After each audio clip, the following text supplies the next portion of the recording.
Hi everyone, and I'm back finally with some interesting films to talk about. And today's film is First Man, which is Damien Chazelle's fourth film, but probably the third that you actually have heard of, and Ryan Gosling playing, one of the most famous men in history, Neil Armstrong, first man to land on the moon. So we're going to do our usual thing, which is I'm going to just give you the 1 minute whether you should see it or not, and then I'll tell you a little bit about the film, and then we'll have a break for spoilers. So the first thing is this film worth seeing? Well, this is a difficult question because this film runs well over 2 hours. It's around 2 hours, 30 minutes, I think. And it's basically two films. So there's one which is a very traditional biopic, and then you have the moon landing. And I thought it was really a good film and worth seeing. If you're going to see it, go see it in the cinema. But for instance, I took my son and he was bored. And this is the problem. I think unless you've got a real super science geek with you or someone who actually appreciates a little bit about what Chazelle's trying to do, and it's technically a very interesting film. This is difficult because you either want the biggest screen or you might be missing it, and it's definitely going to be up there for some of the award season, definitely in the technical arena. So this one, probably you got to make your own choice. But I've given you enough information to make that choice. I think it's a really good film. So I'm going to be back in a second. We'll talk a bit more. Okay, so let's get into it. Let's talk about Chazelle's First Man. So basically it's very traditional biopic. In fact, I think one of the problems with it is that its structure is really just start the chronological clock and it just goes 1961 up until 1969. And I think one of the problems is we all know the story. So where is the tension going to come from? And the tension is exploring the kind of person who Neil Armstrong was. So the interesting thing is that Chazelle uses new technology, new types of cameras that we have to really do a different type of space film. So this isn't the right stuff. It probably has nods to it. It's got essentially same cast of characters, yet it focuses on Neil Armstrong, and it gives you what is pretty much a subjective journey into space.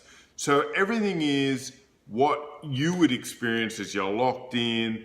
If you were running one of these test airplanes, the pressure you're under, and Chazelle just locks you in on what is the subjective experience of being one of those guys, and especially being Neil Armstrong. Now the difficulty is Neil Armstrong is kind of boring guy. He is just a guy who wants to be really, really good at something. He's ambitious, sure, but there isn't much flair to him. And so, interestingly enough, he's chosen Ryan Gosling from La La Land to play this guy so Gosling's got enough charisma that you still want to look at him on screen, but he's pretty good at doing the throttle down kind of performance. If you think back to Driver, he was really, really good in it, and for 3/4 of the film doesn't do anything, and then, explodes. So I think Gosling is really quite good, but the film is stolen by his wife, Claire Foy, who plays, I think her name is Janet. I think her name was Janet Sheeran, because Armstrong has two wives. He divorced her eventually. She's played by Claire Foy. Now, Claire Foy gives by far the greatest performance in the film. She has to do all the emotional explosions that Neil Armstrong won't allow himself to do. And also she's in this interesting thing where all the boys are just trying to achieve, and she's giving you that different perspective. So she is absolutely fantastic and the best performance. Great ensemble. You'll just recognize everyone because they've they just put all these really good actors to play all these famous astronauts. But the problem is they don't really say who is who, and you kind of got to work it out. And if you've seen other films like The Right Stuff, you probably can put it together. You know, you can see Gus Grissom, you can see Buzz Aldrin. Buzz Aldrin actually is showcased a little bit. Corey Stoll plays him, and he's a really good actor and plays him as a bit of a dickhead compared to everyone else, and it's quite interesting. And Kyle Chandler plays like the head of the astronaut division of NASA, and he's always really, really good. So the ensemble's really good, the acting is really good, but the problem is the pacing is almost glacial, and that's because Josh Singer, who wrote this, he wrote Spotlight, so it's not like the guy can't write, but he has chosen just to tell the story as it happened, and the problem with that is you know what's going to happen. So I would have thought you'd want to be playing with maybe timelines a little bit or doing something, but they don't. They just go through it. So therefore, it's just a technical bravura from Chazelle whenever it comes to any of the space parts, which are incredibly noisy. Great sound editing. I reckon this will be up there for the Oscar for sound editing.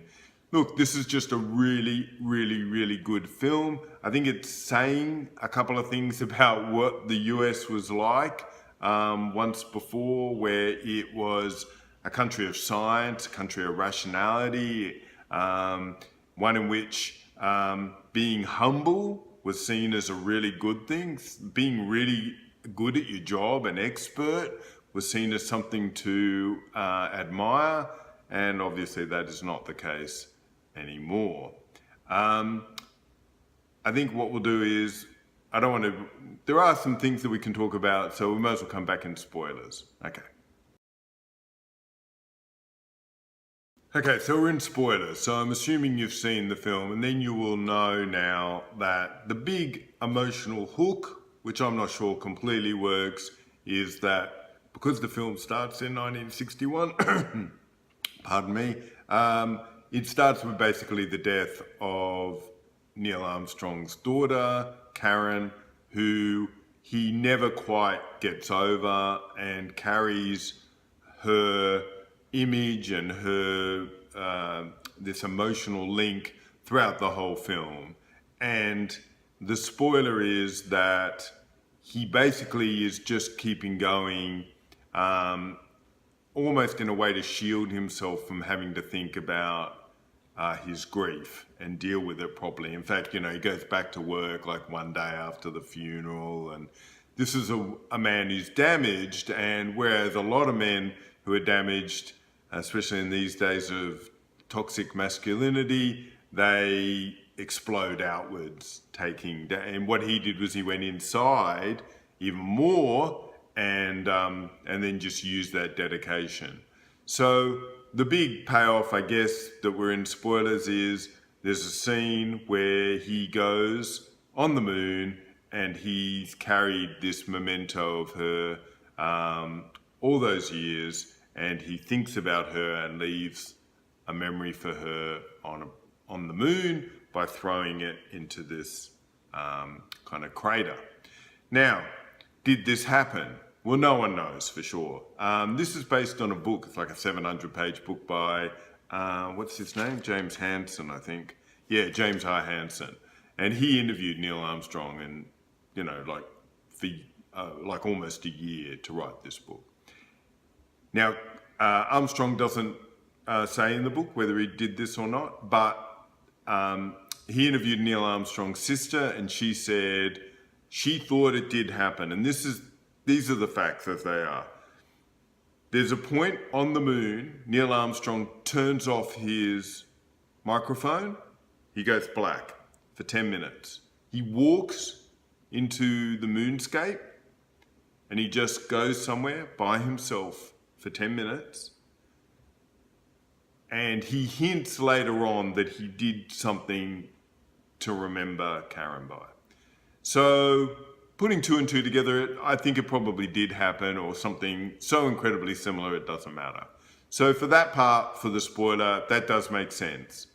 The other thing that I really enjoyed about this film was, I think it's the real exploration of masculinity and how this was a time of kind of positive masculinity. There's still guys and they're still mucking around and being quite stupid in some ways for a job in which you could die.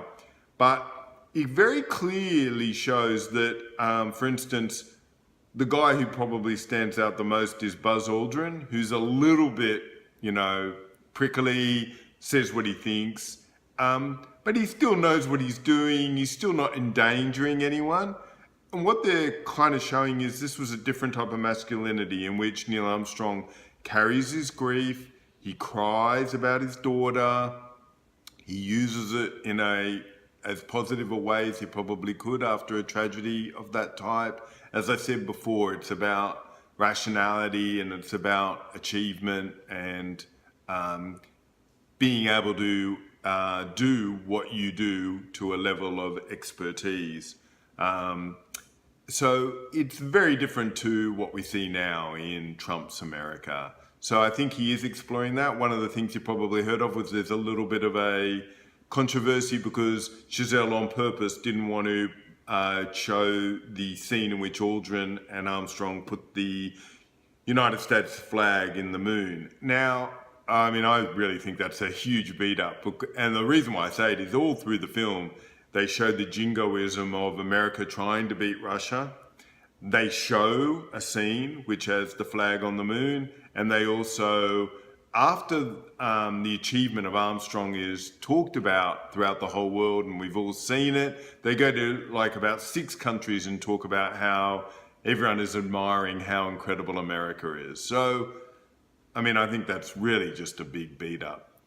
Let's now talk about the greatest part of this film, which is, so what Chazelle does to the detriment of the overall film, but to make an incredible second film, for want of a better word. So the film goes, I think, 138 minutes. So the first 100 is just this biopic. It's very traditional, it's good, but it's not great.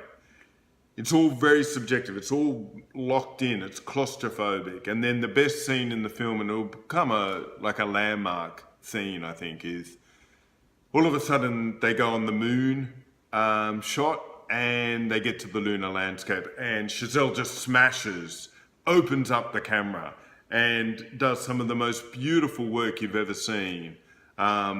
And the first time you see the lunar landscape in this full shot, it's just brilliant. So he's basically done like a film which is about 3.5 out of 5 stars, and then 5 out of 5 for the last half hour. And that last half hour is just amazing. It's both amazing technically, it carries the weight of Neil Armstrong's character arc for the film, but it also is the payoff for the whole idea that mankind could just choose to do something which was thought of as almost impossible and within a decade.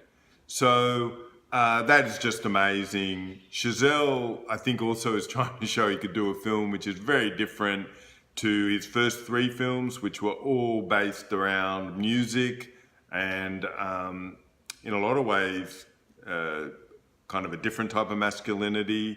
And obviously 2 of them were musicals and one was just not a musical but all about music, and this is completely different. And I think he's kind of showing, I've got chops to do other types of stuff. Okay, so that's it for today. Look, I think if you hear everything I've just said and go, that's my cup of tea, you're going to really love it. But as I said before, my 13-year-old, who I thought, wow, he's going to love this story of Neil Armstrong. We've talked about Neil Armstrong. He found it really hard going. So if you like what I'm doing, hit like. If you want to always know when I'm putting up new stuff, hit the subscribe button.